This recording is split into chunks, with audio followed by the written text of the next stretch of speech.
What is a narcissist and how do you know if someone is a narcissist? In this video, we're going to be delving into the psyche of a narcissist and also uncovering some misconceptions about narcissists.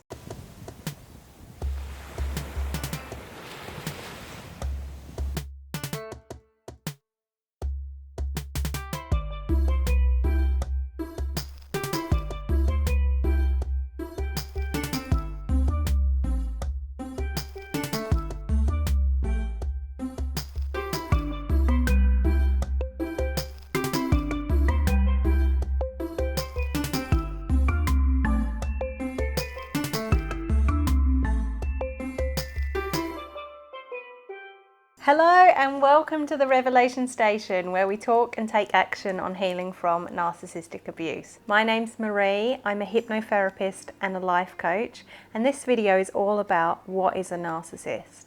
Now this video was requested by #1 foam hand favourite, and they said to me, Marie, I'm a big fan of your videos and it's really great that you're making videos about healing from narcissistic abuse, but what is a narcissist and what is narcissistic abuse?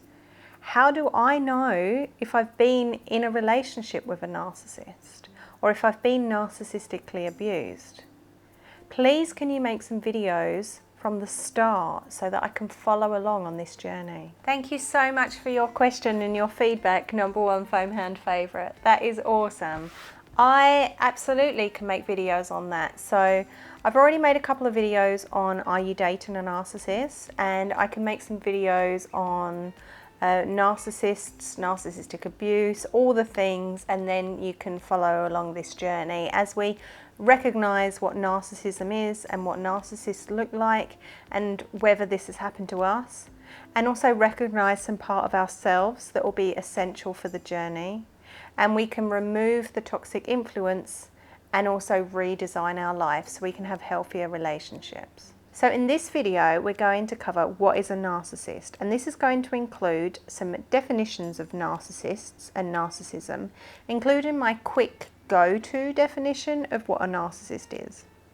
We're also going to delve into the psyche of a narcissist, including some of the common misconceptions about narcissists in general. We're going to look at the characteristics of a narcissist and the different varieties of narcissists, different flavors, if you will. And we're also going to look at the term narcissist and why we use this term, as well as covering some of the common misconceptions of a narcissist and some things that are common to see in a relationship with a narcissist. It's kind of ironic that I'm filming a video about what a narcissist is, and it's all from a myth of, I think, a Greek god called Narcissus, who fell in love with his reflection. And I believe in the myth, he then goes to like the edge of the water and is just like in love with his reflection. And I think he falls in and dies because he drowns. And I've sat here with a mirror checking my reflection every 5 minutes to see if I've had a wardrobe malfunction. I mean, that's where the narcissist came from, and I'm like living the myth of Narcissus. What was his name? Narcissus or something like that. Anyway, I'm living the myth right now with my mirror. Okay, so let's get into it.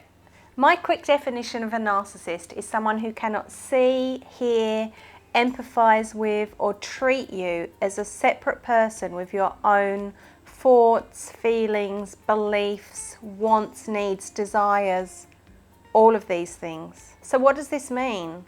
This means that this person lacks empathy, and that, I think, is probably the quickest, most simple definition of a narcissist.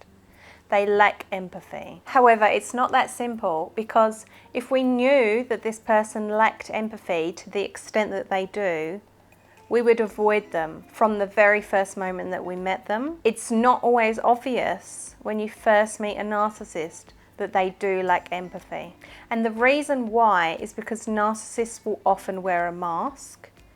They are the master of the good first impression, especially if you don't know what you're looking for. So in the beginning, a narcissist wearing their mask will appear, or they'll often be, not just appear, but they will be charming, superficial, confident, successful. So the narcissist really tries to make a really good first impression, and they might continue to try and make a good impression over the first period of time that you're getting to know them. But eventually they can't keep up this mask. Cracks will appear in the mask, and this will become a very unequal relationship that is all about them. Now, how often they can keep this mask on really depends on the narcissist. It will depend on your situation with them as well. In this kind of a relationship, this person is not really relating to you, and so eventually you might begin to feel very lonely or unseen, unheard, invalidated, and unsupported by this person. You might just feel annoyed and peeved that this person just doesn't care about your reality at all. So let's get into the dictionary definition of a narcissist. Now, I'm using the Oxford Languages Dictionary, which I just found online. It was the first one that came up on Google. But the Oxford Languages Dictionary, it might be good, it might be bad, I don't know, but let's find out. It breaks the definition down really into 3 parts. Let's look at the first couple of parts. The definition is a person who has an excessive interest in or admiration of themselves. Okay, so let's look at this definition. What does this mean? Well, this is someone that makes everything about themselves. They are more interested in themselves than they are in others. You could call this person selfish, and you wouldn't be wrong. So, for example, if you have a problem, they will find a way to make that problem about them. Why? Because they're not that interested in you. They're more interested in themselves and their own reality. It's like they're the center of the universe. They might tell you that they have a bigger problem than you, or they are the solution to your problem. They have it all figured out. Or they might say that they once had that problem in the past, but it's no longer a problem for them, and so your problem is just discounted. However the narcissist reacts, and I think the narcissist's behavior usually comes out more when there are challenges and issues. When people are just buying into the first impression and the mask, then everything can seem quite, all fine and dandy. There's no conflict here. But when there are problems, this is when the narcissist's behavior would usually come out. And so, you might feel completely unsupported or even ridiculed when you have a problem or when you experience a conflict. They filter everything through their eyes and through their experience, but they're not really able to see another person's point of view, and in their reality they live in a world where they are right and others are wrong, and so they have a sense of superiority over others. They also think that everything is a competition, and they have an excessive interest in themselves to win and get ahead in whatever it is, but to them everything is a competition. So even feelings are a competition. If you feel sad, they might feel sadder, or they will always find a way to make life and just general life experiences into a competition. And they really have a belief that resources are limited and power is a limited supply as well. So they are often very power hungry to get that power for themselves. If you are in an environment with a narcissist, whether it's a romantic relationship or a work relationship or whatever that environment is, this is not a team environment. They are not part of a team. They live in their own world, and they live in a world which is like a dog-eat-dog world. Narcissists can often be bullies, and if you feel bad, then they will probably feel good because at least they're not the one that feels bad. They might even be the one that tries to create that feeling of feeling bad in others so that they can feel in control and strong and powerful. It sounds like I'm being so negative about this person again, but this is their coping mechanism, and we'll get into that more in detail. Now, sometimes in the world you hear people say, why can't we all just get along? And this is probably the reason why. The reason is narcissists exist in the world and they make it very difficult for us all to get along. Oftentimes the people that can be saying, why can't we all just get along, haven't realized that they're surrounded by a narcissist or someone that is playing a game. They're wearing a mask that is Mr. Nice Guy or girl, but then the reality is they'll do anything to get ahead. So this isn't a case of getting along. Like I said, it's not a team environment. So you're not going to find that this is a comfortable place to be around for any long period of time. We've all seen the news and we see what horror and terror goes on in the world at the hands of people like narcissists and psychopaths and sociopaths. The next part of the dictionary definition is an excessive admiration of themselves. And this isn't entirely true. It's a misconception that we hear about, that the narcissists love themselves and that they're in love with themselves. And there's a couple of reasons why this isn't true. A narcissist isn't truly connected to who they are as a person. There's no real depth to them and they don't fully experience the full spectrum of human emotions. So they cannot sit with deep emotions like shame. And because they cannot sit with these deep emotions, they cannot accept that they do anything wrong ever. They cannot take responsibility because they cannot sit with the shame of doing anything bad. And because they cannot sit with their deep emotions, they develop to be an emotional vampire where they live and thrive off of the emotions of others. And so they'll quite often be very triggering people that are triggering other people to feel certain emotions, and in a way they're living vicariously through the emotions of others. A narcissist cannot own their flaws, and many of them have developed this false image of themselves as a coping mechanism. This excessive admiration they have for themselves is only really admiration for their false image. It's not an admiration for who they really are. So they might be in love with their self-image, but that's not true love. It's an admiration of the fantasy person that they've created.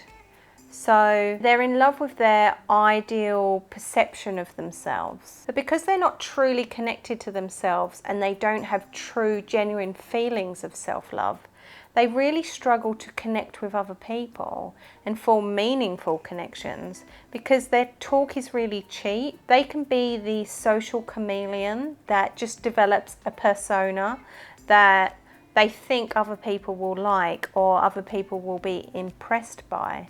But for somebody to do this in the first place, it really points to the fact that there's a void or an emptiness inside them that needs to be filled up from gaining external attention and external power and perhaps admiration. So this excessive admiration that they had for themselves is really shallow because they need this external attention from others. They cannot stand that they need this attention from others though, and they really resent that. And this is another reason why they struggle so much to have healthy bonds in relationship, because they can't stand that they need attention and affection from others, and at the same time they're unable to fill their own needs. So in a relationship with a narcissist that depends on other people so much, when someone else has a human need, they take that personally. It's like a personal affront against them, because actually the world isn't all about them. We're all just individual humans living our own life. And this doesn't fit with the, the mask that they've developed of this amazing, wonderful person that everybody should worship and admire. So for me personally, I've been around narcissists before, and it's been a problem for them when I've had really basic human needs, like needing to poop, because it's so inconvenient to them that someone else isn't available for their every single beck and call. So this is a person that is really, really demanding around other people. In a relationship with them, any kind of a relationship, they're going to demand a lot of your attention and just a lot of your time and energy. So again, this says it's all about them. Your needs don't matter. And you can often feel railroaded by the narcissist's insatiable needs and the importance that like the self-importance, and therefore the importance that they put on their things over your things, on their time over your time, on their money over your money, on their anything over yours. And they can do this in a really pushy way, or they can do it really covertly, like covered, undercover. So they might just not be available for when someone else has a need, or they might, like I said at the start, make their problem or make their celebration or make someone else's anything about them, perhaps by causing a drama or a scene so that they can get the focus and the attention back onto them.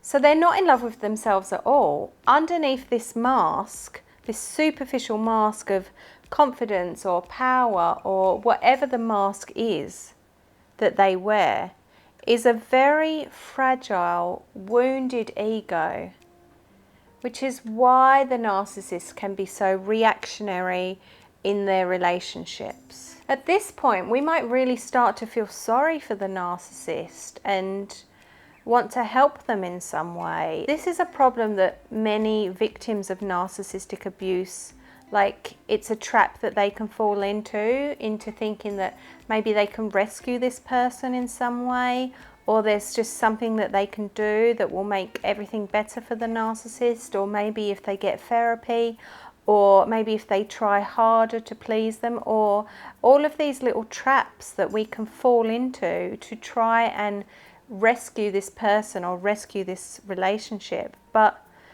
the problem is we cannot rescue another person. We can only rescue ourselves. Number one foam hand favorite. This is why I make videos on healing from narcissistic abuse, because it's just like a natural tendency for me to step into how do we heal from this? How do we recover? So it's really hard for me to take it a step back and go, okay, this is what a narcissist is. Because we can get so stuck on what is a narcissist and trying to figure that out, that we are focused on them all the time and trying to understand them, that we don't focus on ourselves and how do we actually heal from this. But it is, obviously, it's so important to actually understand what a narcissist is. So I will continue. I will get there. So this is why the narcissist can be so reactionary in their relationships. Because if you had a true admiration or love for yourself, you wouldn't really care that much what other people think to the extent that the narcissist cares. But the narcissist can be so easily triggered into rages or silent treatments or extreme actions, whilst at the same time they hold a deep loathing of insecurity, and they will look down on people for showing insecurity and vulnerability. And this is really the reason why the narcissist will have a mask in the first place, because they've been cut off from their own emotional pain. So they have to hot potato this pain onto someone else by perhaps being a bully or projecting it onto someone else, making someone else the reason why they feel bad. If they ever feel bad, it can't possibly be them, because they have this great, amazing mask. So it must be someone else. It must be the circumstances. It must be bad luck. It can't be them. And because a narcissist is cut off from their dark emotions like shame, they are also cut off from their good emotions. I think this is another misconception about narcissists, because we can think, oh, they're living this great, grandiose life. But they're cut off from their emotions, and they're cut off from true feeling. And this is why they are often sensation seeking, or seeking attention or drama, or living a superficial life with superficial things and belongings and relationships.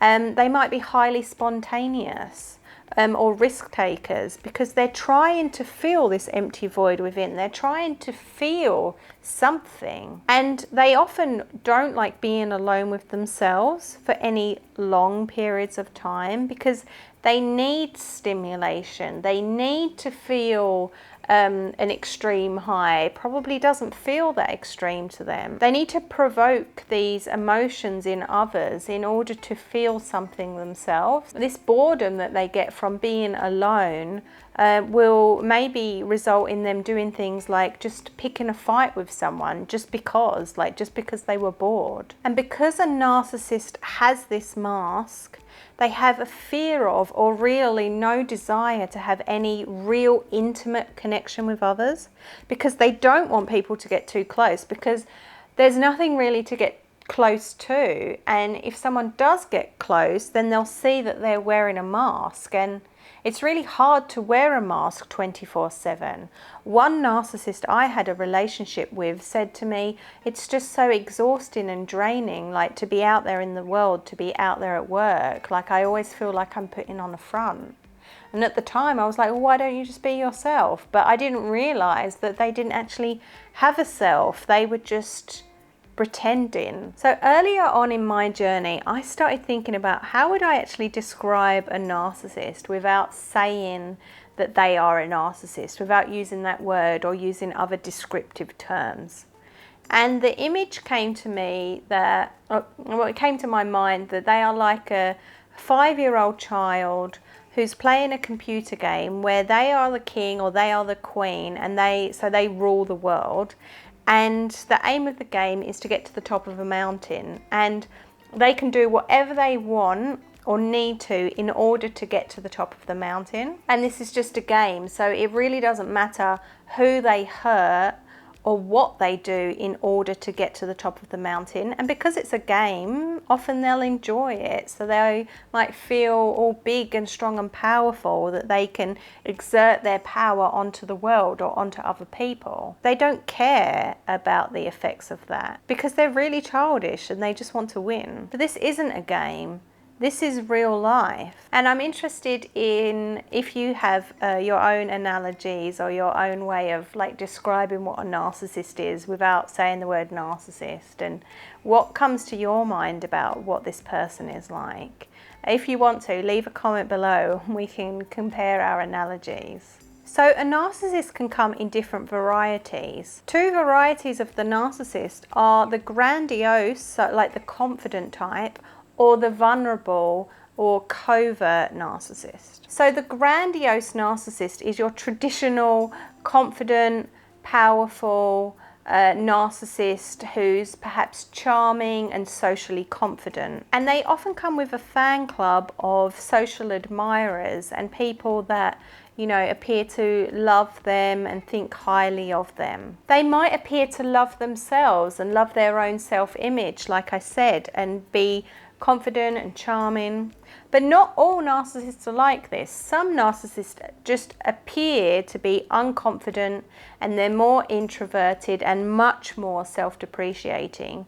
And they appear to show some vulnerability whilst doing this. So it can be really confusing. To describe this kind of a narcissist, I think of Eeyore from Winnie the Pooh, who is always like plodding along, like, woe is me, life is tough, people are against me. And the thing is, this story doesn't change. They are, whatever anyone else whatever anyone else does, they will continue to tell themselves this story and this narrative. You might find yourself giving and trying to help this kind of a person, but there is no helping them, because this is a pattern that they are like a narrative that they are running repeatedly over and over again, that they are the victim. So what I'm describing here is the covert narcissist or the undercover narcissist. But there's more. Sometimes a narcissist can actually be a combination of these 2 different types. So at different times they might play the victim, and then at other times they might play the confident person. And so it's really important to know the two kinds of narcissism and how they can play out. Another important thing to know about narcissism and narcissists is that this isn't related to intelligence at all. So a top a top musician or politician or a CEO or a minister or a policeman, business owner, entrepreneur, salesman, charity worker, yes, charity worker, could be a narcissist. This could be the lazy employee that just doesn't want to work because the work is beneath them. Or it could be the bitter employee that hates the fact that they're given work to do. I remember, and this isn't an employee, but one narcissist I had a relationship with hated the fact that someone was asking them for the money that the narcissist owed them, and they just thought it was so rude, and how could this person keep asking for this money? Like, they just keep asking of me. Why does everyone want like so much? Why do they want me to give to them so much? They would just really resent the work that they have to do for others. So you will often find narcissists in positions of power because their sense of, their false self and their ego, it really depends on being in positions of power because it gives them a bit of an ego boost and something to admire about themselves, and also it gives society something to admire about them as well. Looking at what is a narcissist, it's worth mentioning narcissistic personality disorder. So this is a personality disorder centered around narcissism. And the criteria is written in manuals such as the Diagnostic and Statistical Manual of Mental Disorders, the DSM. In this manual, they list 9 criteria. 9 criteria. And someone would need to meet at least 5 of these 9 criteria to be diagnosed with narcissistic personality disorder, or NPD for short. I should actually go through the criteria and make a separate video on that, so let me know if you're interested in that. The criteria includes being entitled, having fantasies of their own success or their own brilliance or their own power, and being really self-important, wanting an excessive admiration from others. I really want to interject, but I'll leave it for another video. Exploiting others, being arrogant, being envious of others, or believing that others are envious of them. I mentioned that in my video, Are You Dating a Narcissist?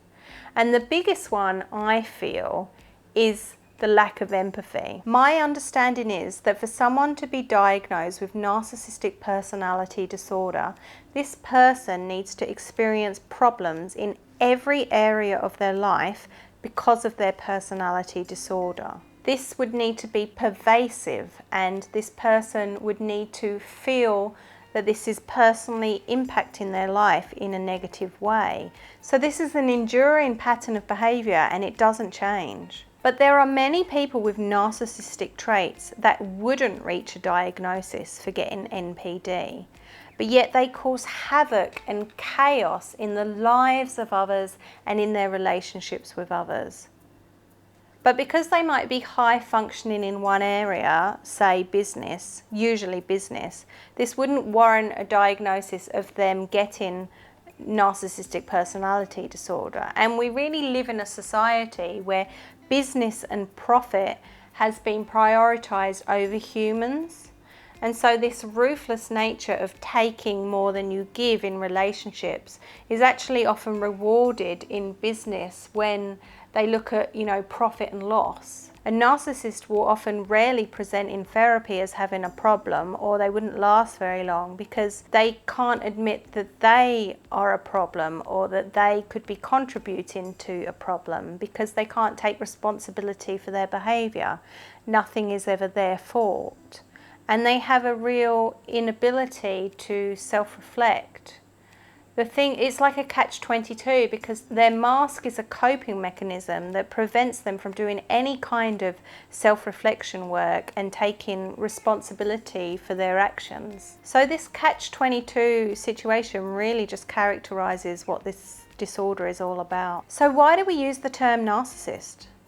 Well, it's really a great umbrella term that describes the types of behaviours that you would commonly see from someone having this characteristic or these types of characteristics. But perhaps more importantly, if this person has caused harm in another person, this is a term that really provides clarity where there is so much confusion. Plus, it's simply easier to say the narcissist or they are narcissistic than to list out all the traits and say my invalidating, raging, manipulative, guilt-tripping, lying, overbearing, stubborn, selfish, rude, inconsiderate, cheating ex-wife or husband or mother-in-law or partner or boss or whoever it is or was the narcissist in your life. So the term narcissist is just such a useful umbrella term that really captures this cocktail or this myriad of toxic behaviours rather than listing them all out individually. The term narcissist is really for the people that have experienced their abuse. It's more for them than for the narcissist because it really explains and gives a label on something that has caused so much concern and so many difficulties and so many bad effects. It's rare for someone to get a diagnosis of narcissistic personality disorder, but it is not rare for someone to be a narcissist. This is a worldwide epidemic. Saying someone is a narcissist is not the same as saying someone has narcissistic personality disorder. Many narcissists, whether they have the personality disorder or not, will not reach out for help for this because it's a coping mechanism which is working for them in some way, in some area of their life. And it's not only more convenient for them to continue to act in this way, it would be so painful for them to actually turn and face their true inner self and their painful emotions. So what you'll find in a relationship with a narcissist is that it's really marked by the damage that's done to the individual that's around the narcissist and not the narcissist themselves. So the closer you get to a narcissist, to someone like this, the worse you will feel and the more destructive and soul-destroying this relationship will become. They will suck the very nature of who you are from out of you.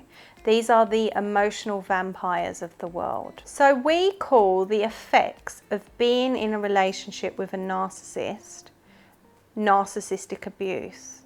And the effects on us are insidious, meaning they just seep into our very soul, our very mind, body and spirit in a really gradual, subtle sometimes, but harmful way with really harmful effects.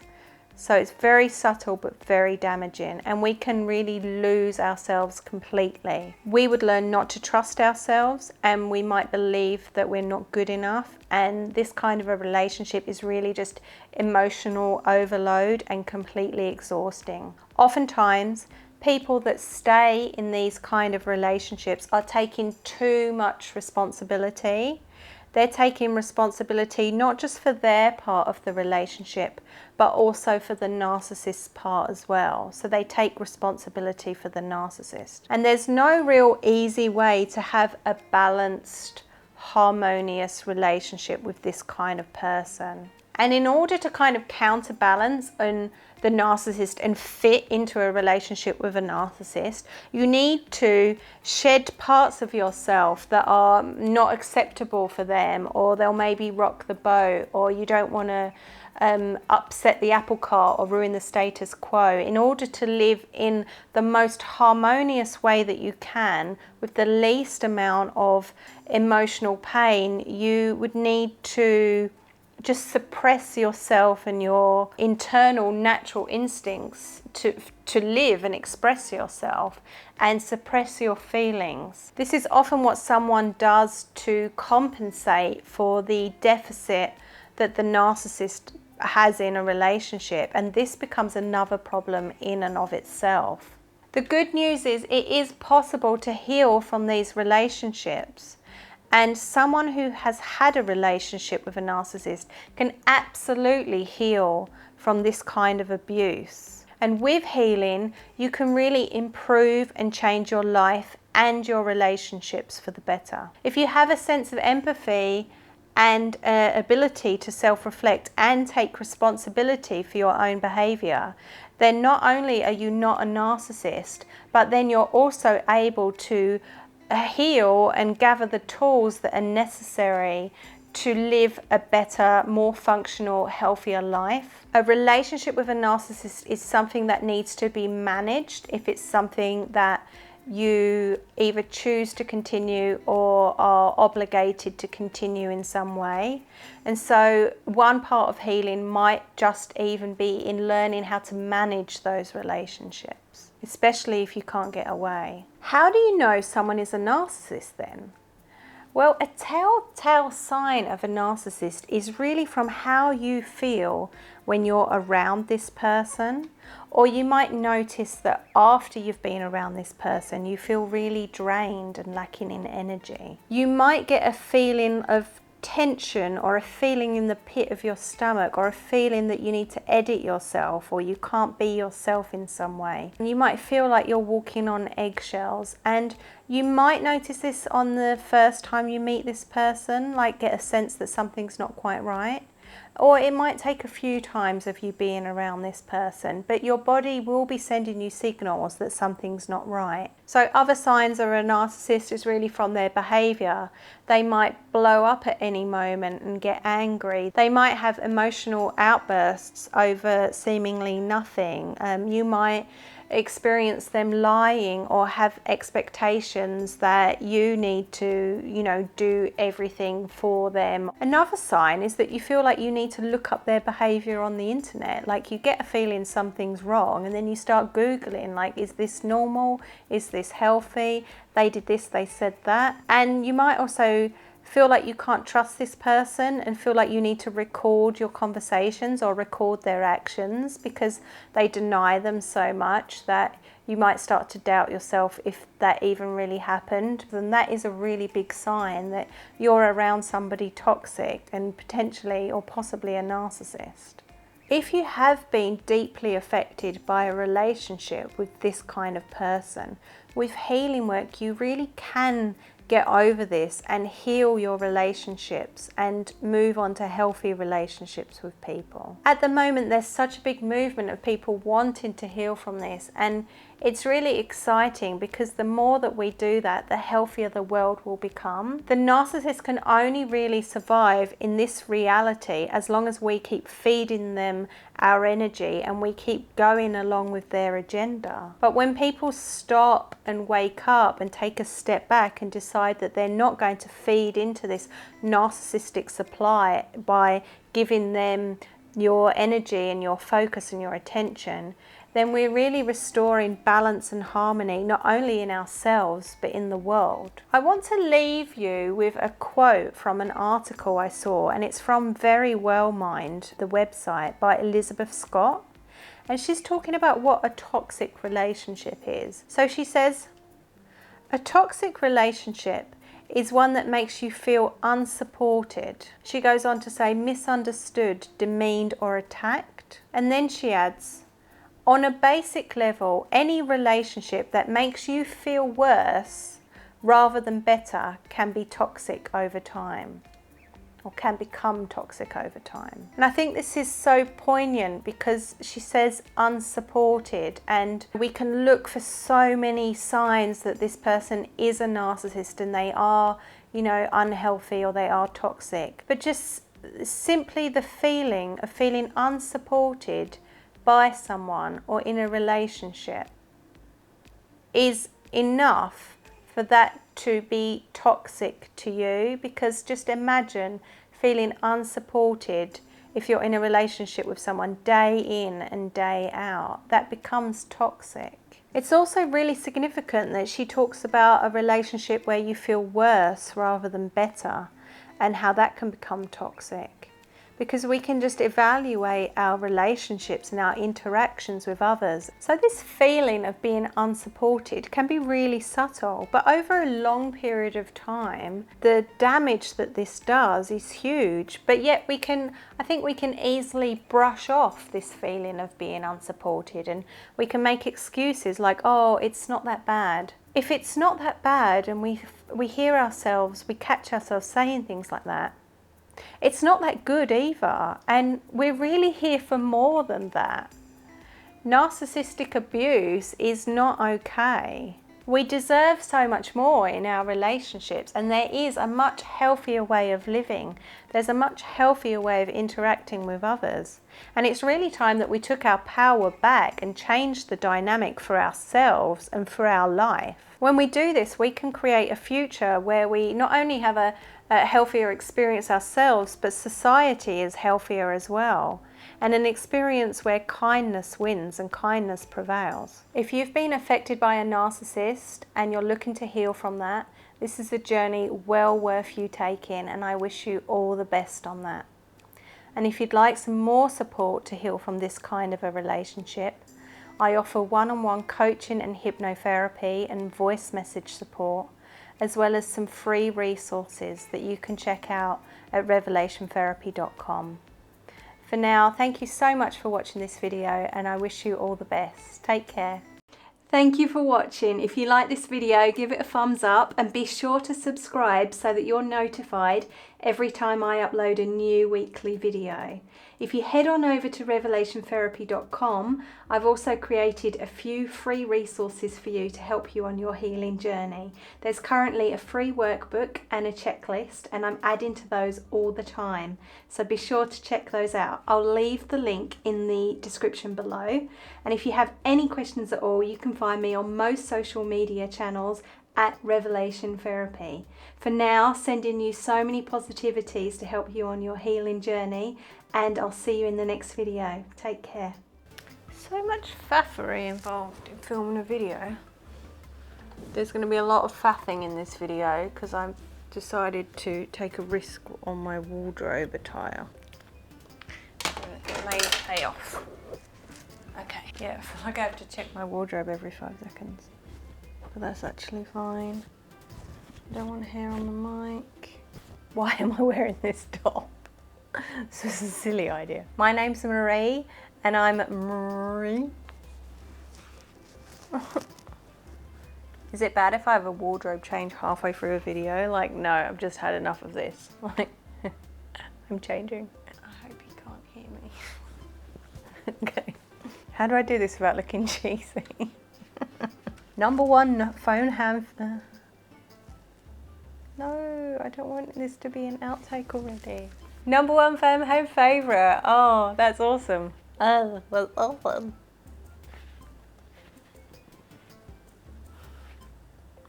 General narcissist. How's my wardrobe situation? Oh, it's good. You should never wear like a slightly off the shoulder top if you're going to record a video. That's why I need a mirror to check. Okay, so yeah, I feel like this top's really going to hold me back in this video, if I'm perfectly honest. Okay, let's get into it. No, let's itch the eye first. So my quick definition of an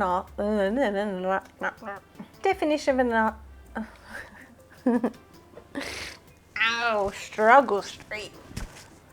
My pillows are not wide enough. That's the problem. It's not that I can't talk, it's my pillow. So I'm like, I'm not the problem, the pillow is the problem. It's not me, it's my teleprompter. Why can't I speak today? I'm like skipping over my words.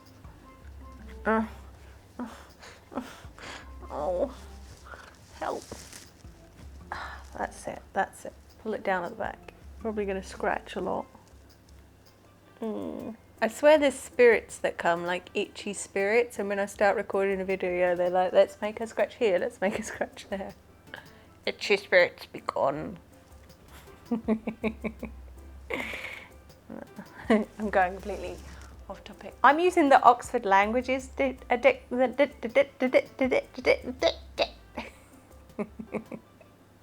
I'm using the Oxford Languages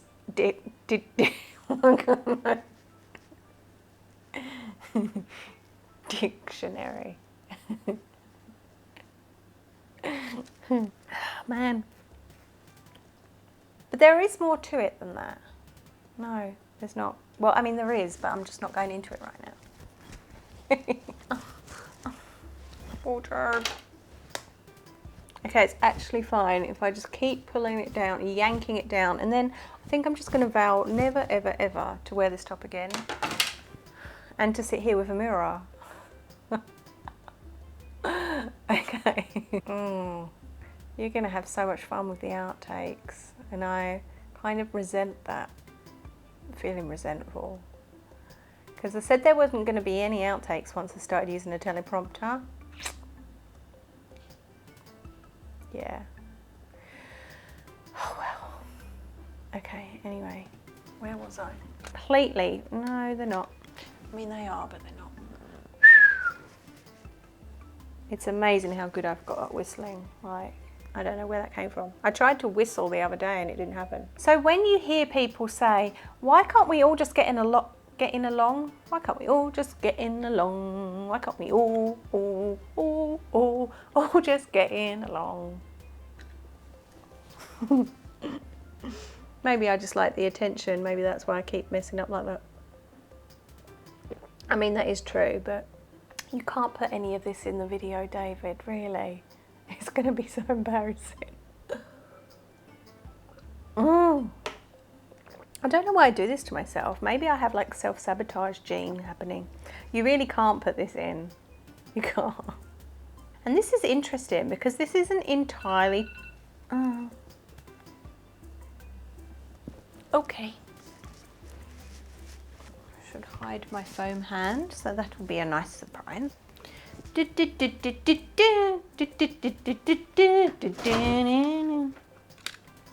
me check in my mirror. Okay, many of them have developed a false image of themselves as a coping mechanism. I'm sorry. No, that doesn't really work. Because that's my next point, obviously. I think I explained this well enough the first time. Hello! Hello! There's so many outtakes. Yeah? Yeah. That's cool. You're going to have a field day. Awesome. And I'm going to hate it. Come on, Marie. You can say words. You've done it before. You can say them. I believe in you. What are you doing? Grabbing head of my friends.